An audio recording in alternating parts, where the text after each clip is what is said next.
I'm going to F my son tonight. That is literally the horrific message that a man named Zachary Zulock messaged another man on Snapchat. He messaged this man named Hunter Lawless on Snapchat to, quote, be prepared to receive CSAM, as we call it, of Zachary having inappropriate relations with his own child, one of his adopted sons. Now, this guy Hunter told police that Zachary had invited him multiple times to engage in all sorts of horrific acts with these adopted children, these two boys.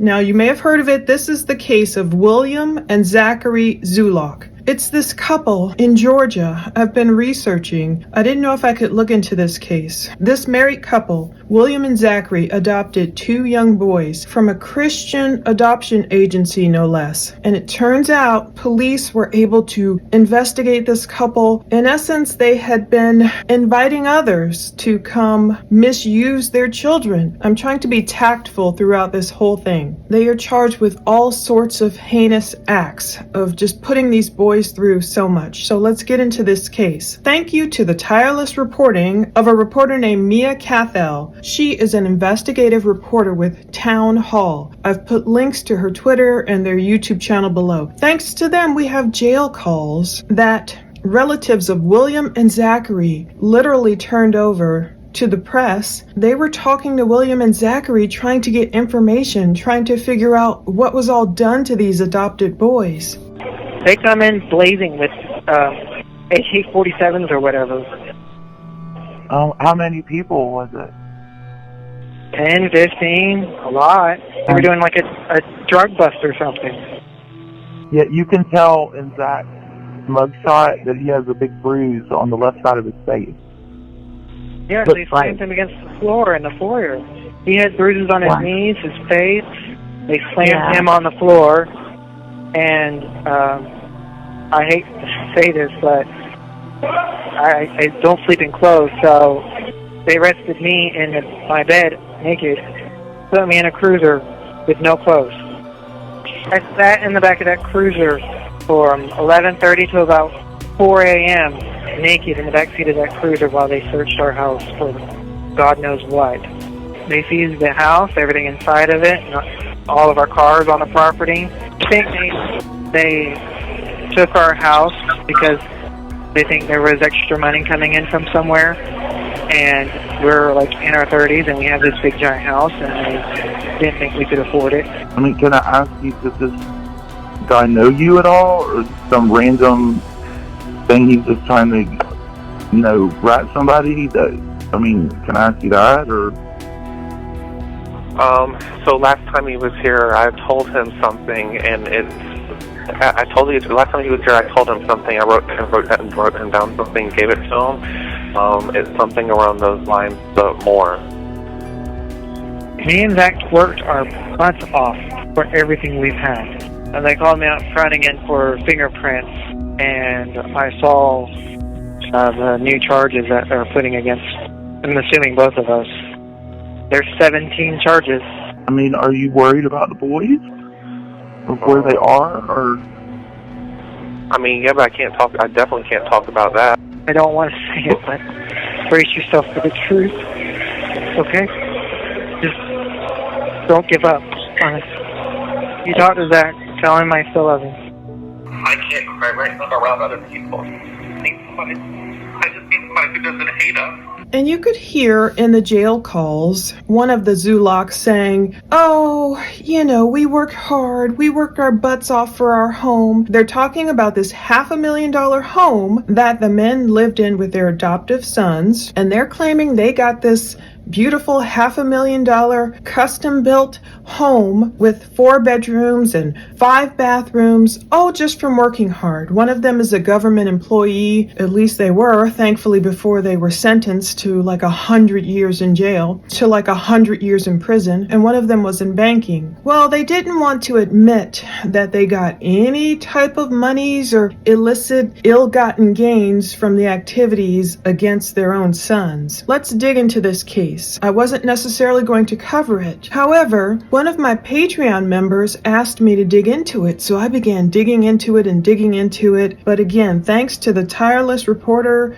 Mia Cathell, we have so much information about this couple. She is really dug into them. So not only did Zachary send that horrible Snapchat message about what he was about to do to his son, telling the guy he met on Grindr, I believe, to just stand by, Zachary also sent photos and other CSAM material to people, basically inviting them to take part in this horrible actions against these boys too. In essence, they were accused of using social media like Snapchat, the Zulocks were, to basically provide material and even real life action to a P-ring, a pedo ring, trafficking their sons locally. But in the meantime, in the jail phone calls that we've been able to get through town hall, we can hear the men talking about, no, we got this house through our hard work and people are just jealous of us because we work so hard. They think young guys like us shouldn't have such a nice home, blah, blah, blah. Towards the end there, you could kind of hear, though, the mea culpa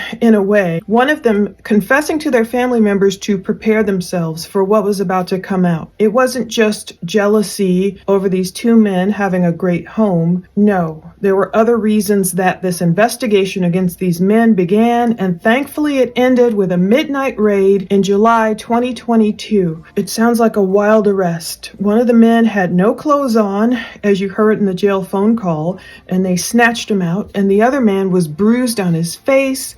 I don't think we can feel much sympathy for these men based on what was done horrifically to these adoptive boys. You know, I think they wanted sympathy in the jail phone call, like, oh, the police weren't nice to me. They smashed my face on the ground, or they snatched me out of bed like they were doing some huge raid. Well, thank God for this law enforcement for putting an end to these horrific lives in this house of horrors. It could look like a beautiful mansion on the outside, but it was a house of horrors on the inside. The couple was putting on this happy face, trying to look like this happy family in this affluent suburb of Atlanta, and they even held respectable jobs. But they were producing CSAM, and we don't know how much money they made from it. But according to Mia and other reporters, it looks like their lifestyles improved greatly. They were on the come up after they adopted these boys. So it probably wasn't just their banking job and their government job that contributed to this affluent lifestyle. At the trial of the Zulocks, evidence showed them bragging about the abuse to some of their friends, I guess members of this whole ring. But thankfully, someone gave a tip to someone. Somehow it ended up with the police, who started investigating and looking further into this horrible case. So let's talk about the journey to finding more evidence in this case. And what I really wanted was body cam video of their arrests and why that doesn't exist and what happened to the dash cam footage. Stay tuned, I may have spoken too soon. Hopefully there is body-worn camera video footage of the couple's arrest somewhere in existence. I'm still in contact with authorities, and I made a couple of more FOIA public records requests after I filmed this video, so stay tuned, we'll see what I end up getting. Now, evidence from this case included 149 images from the Zulock home and a photo of a daddy shirt. Oftentimes, that's what gets people, the clothing they're wearing, even if you can't see their faces sometimes in the CSAM material. So police found clothes in the child's bedroom that matched what the boy was wearing in the CSAM material. So they were able to figure out and identify who the victims were and who the perpetrators were, these men. So years ago, Zachary Zulock was given a gift of a child-sized "So Cool Like Dad" t-shirt at his adoption shower. So this adoption shower took place years ago, and these men thankfully were finally arrested in July of 2022. So it's not clear how long the boys were subject to this abuse. Both of the boys are back in foster care as of the last reports I can find, but thankfully they were rescued at midnight, July 27th, 2022. The Zulocks mansion was raided,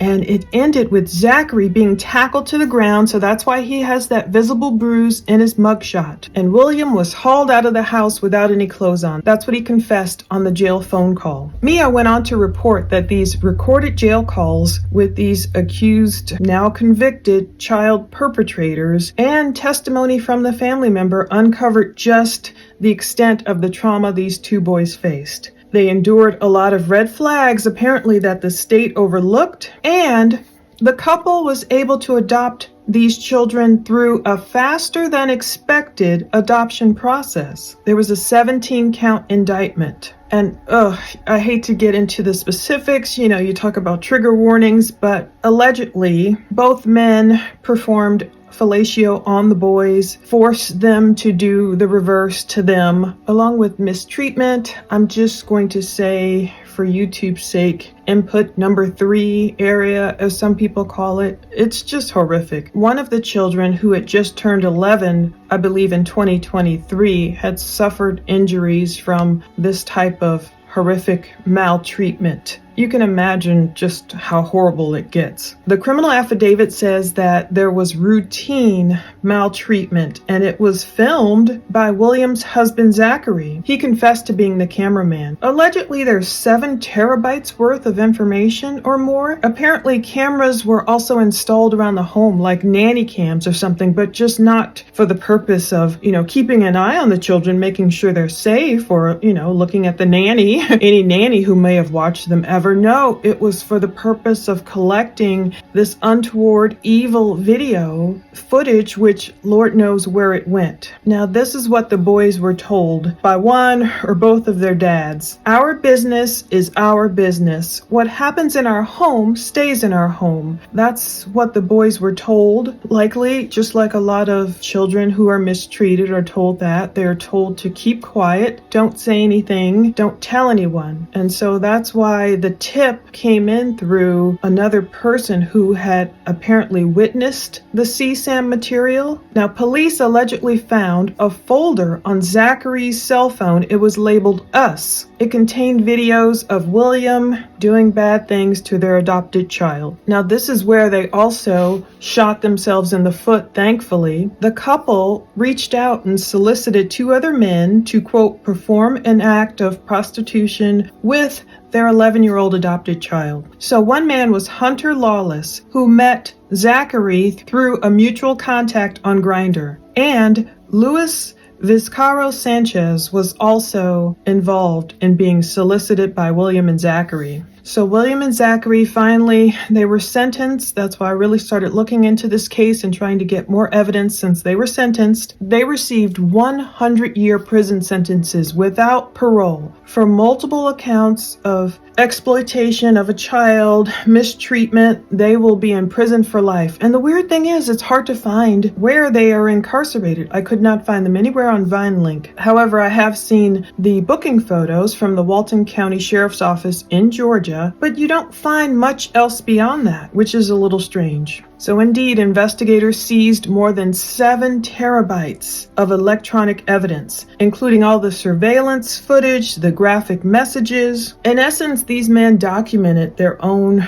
abuse of their own sons. Unfortunately, we have heard of other cases where there have been plans by adoptive parents to adopt even babies, specifically for the purpose of mistreating them. I remember one case, I don't remember the name, but thankfully it was thwarted. One man had planned to adopt a baby just to mistreat the baby, and he must have confessed his plans to someone else, and that's how that was thwarted. I wish that could have happened in this case. If only someone knew their plans for these boys before they were even adopted. So I wish it could have saved the boys years of abuse. I'm not exactly sure how long the boys were with William and Zachary. You may have heard of this House of Horrors case where the Zulocks were arrested. Now, at first, the men had pleaded not guilty, but eventually the Hunter Lawless guy did plead guilty to exploitation of children. He agreed to cooperate in prosecuting the Zulock, so it's good that Lawless flipped on them. You know how they say the first person to turn and flip usually gets the lighter sentence? He used what he knew, giving the police what evidence he had in order to get the Zulocks so they could be locked up for life. Now, this first started getting reported perhaps in 2022 when the arrest happened, but we didn't know all of these details. By 2023, more reports about the gay couple in Georgia started coming out, being charged with doing horrible things to their sons. The couple is William Dale Zulock. He's 33. Well, at least he was in 2023. He's probably turning 35 this year. And Zachary Jacob Zulock. He was 35. I'm assuming he's turning 37 this year. Now, William was the government worker and Zachary was the banker. So they were arrested in July, indicted in August 2022 on charges of incest, aggravated sodomy, child molestation, all these horrible things, felony exploitation, felony prostitution. It's just sickening what these boys suffered. The boys in 2023 were 9 years old and 11 years old. And it was the 27-year-old man, Hunter Lawless, who confessed to investigators that it was Zachary who invited him multiple times to take part in the horrible actions with the boys. Now, Zachary's Instagram bio described him as Papa to our two wonderful boys. And in going through all the social media photos of the couple I could find, one was really haunting. It said something about my partner in crime.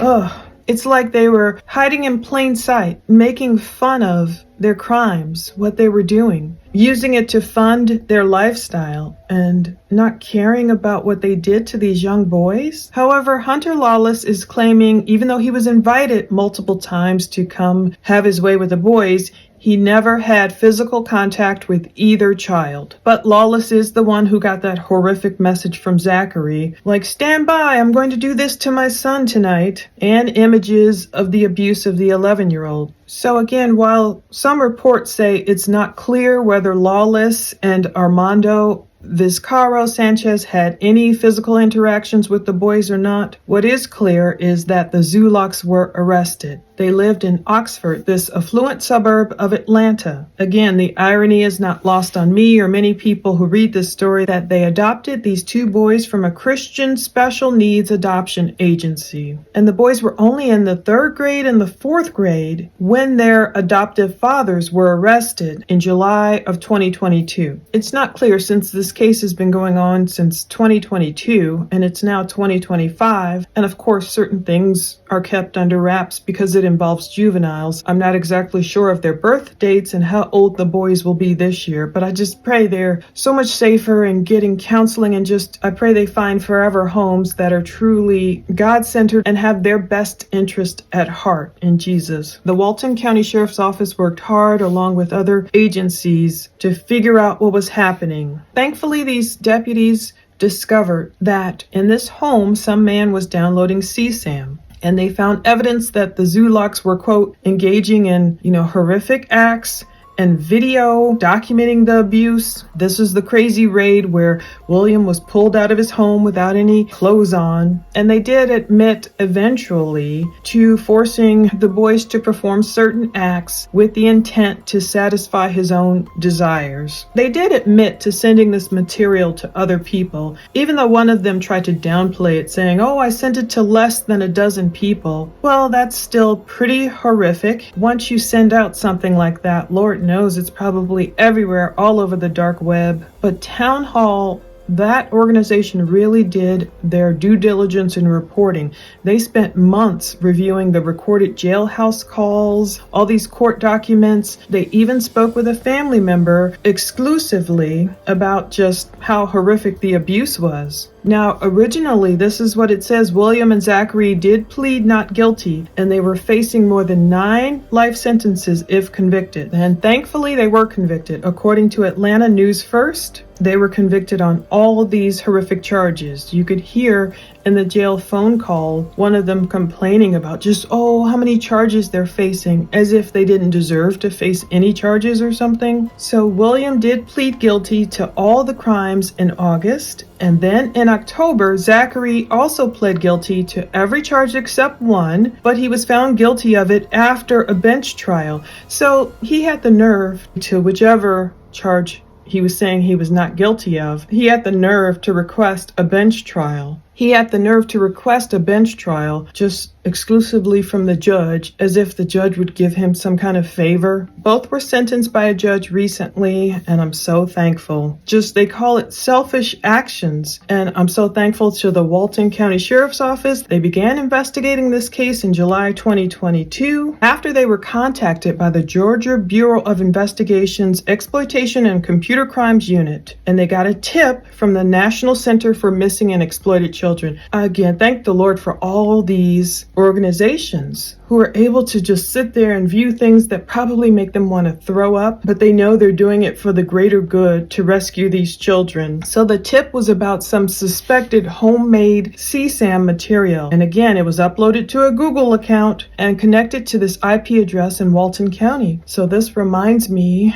of the case, of course, of Madeline Soto. I've been covering so much. Her mother's boyfriend is accused of doing similar things to her and even taking her life. But in that case also, Stephen Stearns, he was accused of uploading this horrific CSAM material to his Google account. But back to this case, deputies searched the home that was associated with the IP address, and that's where they found Hunter Lawless. And he admitted to the crime, and that's when he flipped on Zachary Zulock and said, that's who sent me this material. So this is where Hunter, when he pled guilty, he got 20 years, with the first 12 to be served in prison. So Hunter's claiming he had no contact with the boys. He did get the CSAM, so he got 20 years, serving the first 12 in prison, compared to the 100 years the Zulocks got for doing what they did physically and emotionally and spiritually to their own boys. So as a result of that, that's why the Zulocks' home got searched after, thankfully, all these agencies discovered, oops, Hunter Lawless is downloading some CSAM. Hunter says, okay, I got it from the Zulocks, and then the Zulocks' home was searched. Eventually, there was an interview, and both men admitted to doing what they did to the children. So law enforcement got 2 weeks worth of footage from the home's interior surveillance cameras, and that's literally what showed the men misusing their sons, all in different parts of the home. Their cell phones had evidence, including the messages and everything. Now, not only was Zach in contact with Hunter, but he was also in contact with this Luis Vizcarra Sanchez guy about the misuse. So Sanchez pled guilty to pandering for a person under the age of 18. He also pled guilty to stealing computers from his workplace. He worked at a Kroger in Loganville, apparently. So Sanchez was sentenced to 16 years, and he has to serve the first 15 in prison. So I don't know why he was stealing those computers. Was he trying to get rid of evidence? Did he use work computers to do something, thinking he wouldn't be caught? So again, they call it a house of horrors.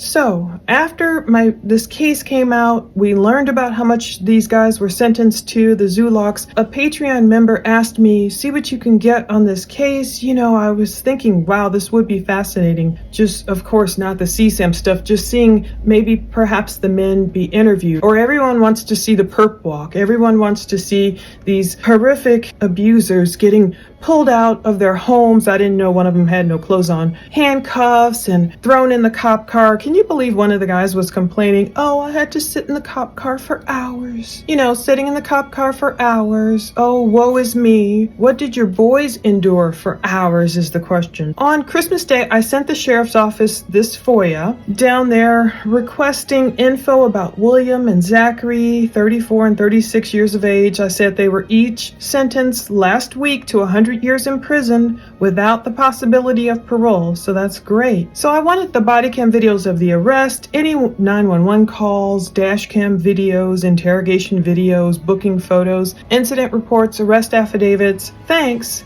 And it's weird. I got this weird response back from their lawyer the following day regarding my FOIA. It said the sheriff's office will produce documents that are responsive to your request and are not exempt from disclosure upon your payment of the charge set forth herein. So this is the lawyer responding to me. Pursuant to this law, the sheriff's office will charge an hourly rate, not including the first 15 minutes, blah, blah, blah, to search, retrieve, redact, produce records that you requested. In addition, the sheriff's office will charge you 10 cents per page for copying all this stuff. The sheriff's office estimates that the total charge for such search, retrieval, redaction, production, and copying of records will exceed $500. As such, the sheriff's office will commence its search, retrieval, redaction, production, and copying of the records you requested upon your prepayment of $500 to the sheriff's office as provided. Upon receipt of said payment, the sheriff's office will provide you with an estimate of the time that it will require to produce responsive records. I won't lie, that really made me angry because it wasn't necessarily the $500. That's fine. I get it. These people work hard and they have to redact stuff, and I know how long video editing takes. It was kind of like, pay us the $500 and then we'll tell you how much more time we need to give you the rest of the case files, you know, the ones that are not exempt from disclosure. And I'm like, well, that could be any amount. Pay us $500 and then we could come back and tell you it's $10,000? Anyway, this is what I wrote. Back to the lawyer. Thank you so much for your response, informing me that the sheriff's office is estimating more than $500 for all the public records I've requested in this case. In order to provide the $500 deposit generally, I wrote, I would need a complete estimated invoice for everything I've requested up front. For example, it would be fruitless for me to provide the sheriff's office with a $500 deposit, only then to be told that it would require $10,000 worth of redaction and editing time to complete by Georgia Public Records laws. Then I got a little snarky, which I shouldn't.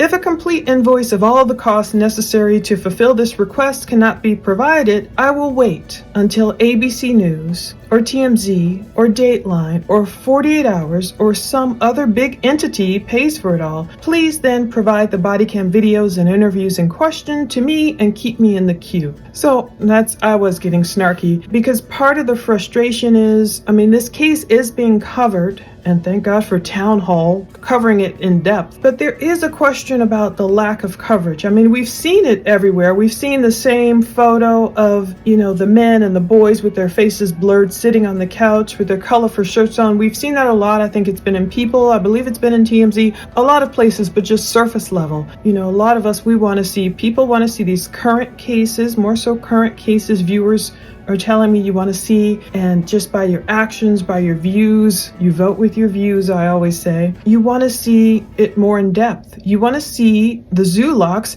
getting dragged out of their $500,000 home funded by CSAM most likely, and you want to see them in cuffs, and you want to see them interviewed, interrogated, breaking down, confessing what they did. Thankfully, I didn't give them the $500 because I never got a complete invoice. Like, how much will this whole thing cost? I can't just blindly throw $500. And thankfully, I replied. I was like, well, can you at least invoice me for the Bodycam videos? How much is that? So today I received this reply. Our deputies are not equipped with body cameras, so there is no Bodycam videos. They could have told me that, from the beginning, right? And after some research, the dash cam footage has been purged from the servers. Makes sense. It is 2025 now. This raid happened July 2022. A lot of places, they only keep it 2 years. So it might have been purged July 2024. I could have requested it earlier, but with the case still being adjudicated, they were just sentenced around Christmas time, so I probably couldn't have gotten the dash cam footage before it was purged. So unfortunately, the dash cam footage has been purged. It might have been too dark anyway. It was midnight. I don't know. Maybe we could have seen something. With that said,